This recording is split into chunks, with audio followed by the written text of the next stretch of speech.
Hey guys, welcome back to my channel. आप सुन रहे थे मेरे साथ हाँ ये मोहब्बत है। हाँ ये मोहब्बत है भाग 43। दोपहर से शाम हो चुकी थी, लेकिन घर के किसी सदस्य ने एक निवाला तक नहीं खाया था। अमर जी बालकनी की तरफ आए। उन्होंने अपने मैनेजर को फोन किया और सभी घर वालों के लिए खाने का इंतजाम करने को कहा, ताकि सबको थोड़ा थोड़ा खिला सके। अंधेरा होने लगा था, लेकिन घर की लाइट्स बंद थी। विजय जी ने देखा तो वे उठे और कुछ लाइट्स जला दी। विजय जी जैसे ही घर के बाहर आए, देखा रघु घर के बाहर खड़ा रो रहा है। विजय जी उसके पास आए और उसके कंधे पर हाथ रखते हुए कहा, मत रो रघु, सबके आंसू बहाने से वो लौटकर नहीं आएगी। मालिक, जब वो इस घर में पहली बार आई थी, तब मैंने उसे अपने हाथों से तोहफा दिया था। मुझे इस परिवार का हिस्सा समझकर मीरा दीदी ने वो तोहफा खुशी खुशी स्वीकार भी किया। मेरी दी हुई मामूली सी पायल पहनकर बिटिया जब घर में घूमती थी तो उसकी पायलों की आवाज सुनकर मेरा मन खुश हो जाता था। लेकिन अब मैं उस आवाज को कभी सुन नहीं पाऊंगा मालिक। वो अपनी मीठी सी आवाज में जब मुझे रघु भैया कहकर बुलाती थी तो मैं मुस्कुरा उठता था। लगता था मेरा कोई अपना आवाज दे रहा है, पर अब मुझे ये सुनने को नहीं मिलेगा। रघु ने रोते हुए कहा। घर के नौकर के दिल में भी रामायरा के लिए भावनाएं थी। देखकर विजय जी का दिल भर आया। उन्होंने रघु की पीठ सहलाते हुए कहा, वो हम सबसे बहुत दूर चली गई है रे रघु, वो हम सबको छोड़कर चली गई है। विजय जी को उदास देखकर रघु ने अपने आंसू पोंछे और कहा, मीरा दीदी और अक्षत बाबा कैसे हैं? वो ठीक है ना मालिक? वो इस दुख से कैसे उभरेंगे? महादेव उन्हें हिम्मत दे। वो दोनों इस वक्त बहुत तकलीफ में है। तू बाहर की लाइट जला दे, मैं जरा बाकी सबको देखकर आता हूं। कहते हुए विजय जी अंदर चले गए। अक्षत जीजू की गोद में सर रखे सो रहा था। दोपहर बाद उसे नींद आ गई, लेकिन नींद में भी उसके चेहरे पर दर्द बार बार उभर कर आ रहा था। सोए हुए अक्षत के जहन में बहुत सी बातें चल रही थी और फिर एकदम से उसे मीरा का थप्पड़ याद आया, साथ ही मीरा की कही बात भी। आपकी वजह से हमने अपनी बेटी को खो दिया अक्षत जी। मीरा! अक्षत चिल्ला कर उठा। आशु, आशु क्या हुआ? जीजू ने घबराए हुए स्वर में कहा, मीरा कहाँ है? मुझे मीरा के पास जाना है, मैं उसे देखकर आता हूँ। कहते हुए अक्षत उठा और विजय जी के कमरे से बदहवास सा बाहर निकल गया। सोमी जीजू उसके पीछे पीछे आए। अक्षत उस कमरे के सामने आया जिसमें मीरा थी, लेकिन उसके कदम दरवाजे पर ही रुक गए। उसका दिल जोरों से धड़कने लगा और आंखों में आंसू भर आए। सामने बिस्तर पर मीरा लेटी थी। उसके हाथ में ड्रिप लगी हुई थी और मुंह पर ऑक्सीजन मास्क। अक्षत अंदर नहीं जा पाया और वापस पलट गया तो सामना पीछे खड़े जीजू से हुआ। अक्षत की आंखों में आंसू देखकर जीजू का चेहरा भी उदासी से घिर गया। अक्षत की आंखों में आंसू थे। उसने दर्द भरे स्वर में कहा, उसकी इस हालत का जिम्मेदार सिर्फ मैं हूं जीजू। ये सब मेरी वजह से हुआ है, मेरी वजह से। मीरा मुझे कभी माफ नहीं करेगी। अक्षत को रोते देखकर जीजू ने उसे अपने सीने से लगा लिया और अपनी आंखों में आए आंसुओं को वो रोक नहीं पाए। व्यास हाउस में इस वक्त गम का माहौल था। अमायरा के जाने का दुख सबके चेहरों पर साफ नजर आ रहा था। अक्षत जहां अमायरा के गम में बेहाल था, वहीं मीरा की तबीयत बिगड़ने से उसे घर में ही एडमिट रखना पड़ा। सुबह से किसी ने खाना तो दूर एक कप चाय तक नहीं पी थी। दादू, विजय जी, अमर जी, अर्जुन हॉल में बैठे थे। नीता बच्चों को संभालने ऊपर चली आई। तनु सोमित के साथ मिलकर अक्षत को संभालने लगी। रोते हुए अक्षत घर की सीढ़ियों पर बैठ गया। उसका दुख किसी से भी देखा नहीं जा रहा था। तनु उठकर अक्षत के लिए पानी लेने चली गई। वह किचन से पानी लेकर आई तो उसे महसूस हुआ कि बाकी सबके साथ साथ बच्चों ने भी सुबह से कुछ नहीं खाया है। पानी का ग्लास सोमित को थमाकर तनु किचन में चली आई। उसने सबके लिए चाय चढ़ाई। अमायरा के साथ बिताए पल उसकी आंखों के सामने घूमने लगे। उसे ध्यान ही नहीं रहा और गैस पर रखी चाय उफरने लगी। दी, संभल कर। नीता ने जल्दी से गैस बंद करते हुए कहा तो तनु की तंद्रा टूटी और उसने कहा, मैं अम्मू के बारे में सोच रही थी। उस मासूम ने किसी का क्या बिगाड़ा था?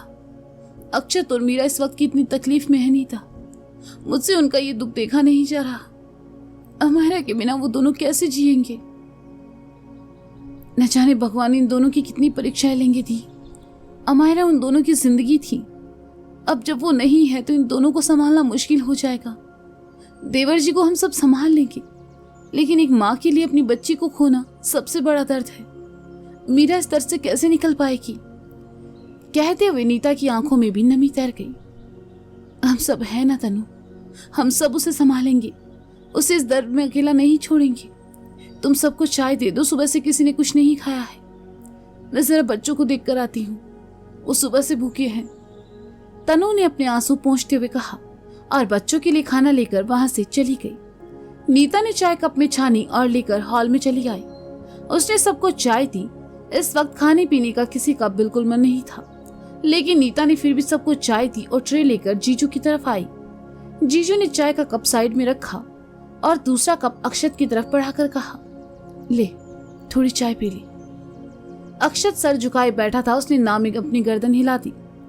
जीजू ने अक्षत के कंधे पर हाथ रखा और कहा, थोड़ी सी पी ले आशु, कल से तूने कुछ नहीं खाया है। मैं समझ सकता हूँ ऐसे हालातों में खुद को संभालना मुश्किल होता है, लेकिन ऐसे तो तू खुद बीमार पड़ जाएगा। ले चाय पी ले। जब तक मैं मीरा से बात नहीं कर लेता मैं ठीक नहीं रहूंगा जीजू, मुझे एक बार उससे बात करनी है, अक्षत ने सिसकते हुए कहा और अपना सर अपने घुटनों पर रख लिया। हॉल में बैठे विजय जी ने सुना तो अक्षत की तरफ आए और उसके बगल में बैठे उन्होंने अक्षत की पीठ सहलाते हुए कहा, जो चली गई है मैं उसे वापस तो नहीं ला सकता, लेकिन मैं वो खोना नहीं चाहता जो इस वक्त मेरे पास है।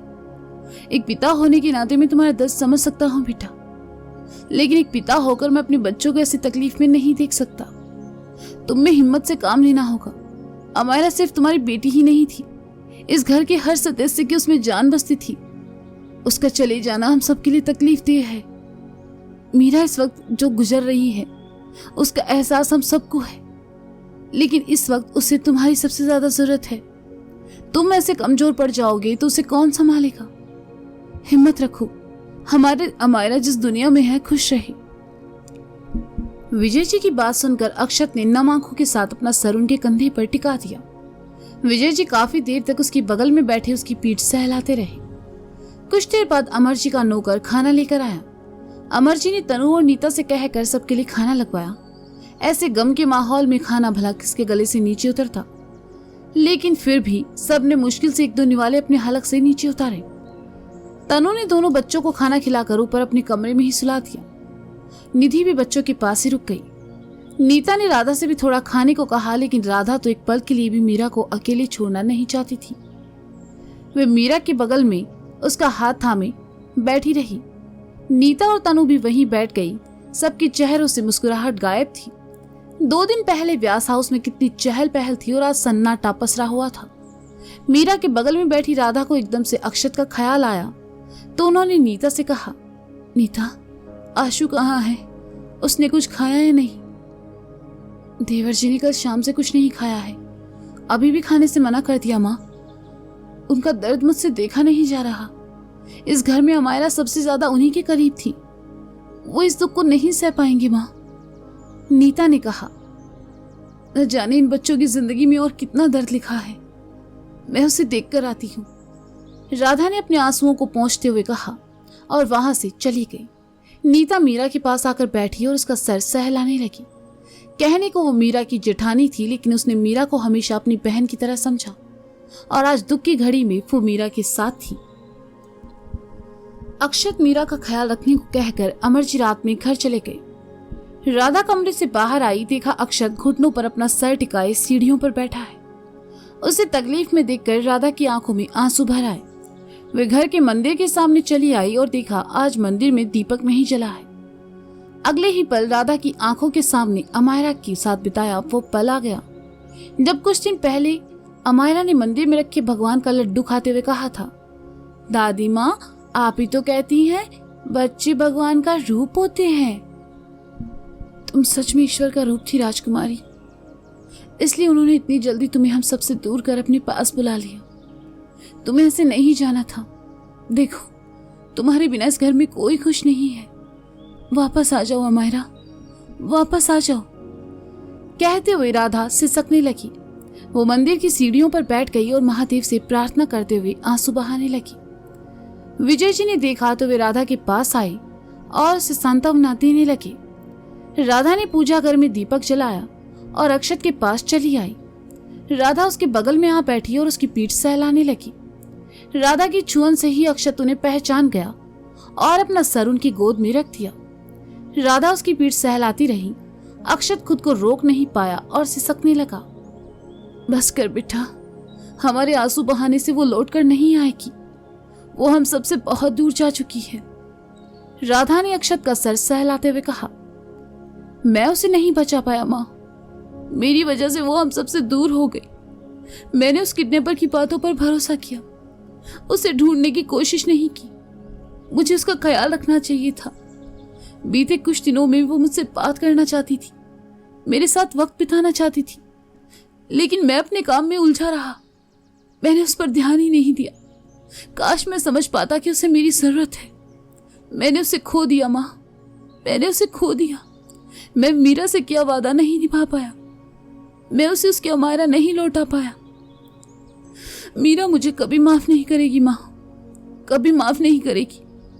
अक्षत ने बच्चों की तरह रोते हुए कहा। उसकी आंखों से आंसू बहते रहे और राधा की साड़ी को भिगाने लगी। वो आंसू झूठे नहीं थे। वो आंसू इस वक्त अक्षत के मन में से हो रही असहनीय पीड़ा के थे, जो आंसुओं के रूप में बाहर आ रही थी। राधा ने आज से पहले अक्षत को इस तरह से रोते कभी नहीं देखा था। उसे अक्षत के लिए बहुत दुख हो रहा था। उन्होंने उसे अपने सीने से लगा लिया और कहने लगी, इसमें तुम्हारी कोई गलती नहीं है आशु। अमायरा का साथ हम सबकी किस्मत में बस इतना ही लिखा था। अपने आप को संभालो बेटा। मीरा एक माँ है ना, इसलिए उसे तकलीफ ज्यादा हुई है, पर तुम कमजोर मत पड़ना। हम सब तुम दोनों के साथ हैं। अमायरा के जाने का दुख हम सबको है। वो हमेशा हम सबके दिलों में रहेगी, हमारी यादों में रहेगी। जो कुछ भी हुआ उसके लिए खुद को दोष मत दो बेटा। उसका यूं चली जाना ईश्वर की मर्जी थी। हिम्मत रखो, सब ठीक हो जाएगा। अक्षत ने कुछ नहीं कहा, बस देर तक राधा की गोद में सर रखे सिसकता रहा। उसकी आंखों के सामने बार बार बस अमायरा का चेहरा आ रहा था। राधा ने बहुत कोशिश की अक्षत को 2 निवाले खिलाने की, लेकिन अक्षत ने खाना नहीं खाया और ऊपर अपने कमरे में चला आया। कमरे में आते ही उसे फिर अमायरा का ख्याल आने लगा। कहने को वो कमरा अक्षत मीरा का था, लेकिन उस कमरे के हर कोने हर दीवार पर अमायरा से जुड़ी यादें थी। अक्षत बिस्तर पर आ बैठा। उसने तकिए के पास रखी अमायरा की गुड़िया को उठाया और उसे देख आंखों में आंसू भरकर कहने लगा, मुझे माफ कर दो प्रिंसेस, मैं तुम्हें नहीं बचा पाया। मैंने तुम्हारा ख्याल नहीं रखा। तुम मुझसे बात करना चाहती थी, लेकिन मैंने तुम पर ध्यान नहीं दिया। मुझे माफ कर दो अमू। वापस आ जाओ, वापस आ जाओ प्लीज। तुम्हारे पापा को तुम्हारी बहुत जरूरत है। इस घर को तुम्हारी जरूरत है। वापस आ जाओ।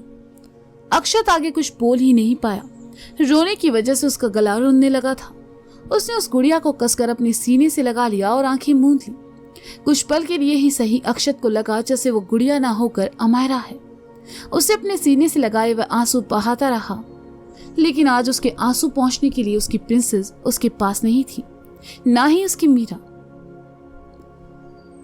देर रात मीरा को होश आया। राधा ने देखा तो उसने अपने ईश्वर का शुक्रिया अदा किया। तनु और नीता भी वहीं थी। दोनों ने मीरा को होश में आया देखा तो थोड़ी तसल्ली मिली।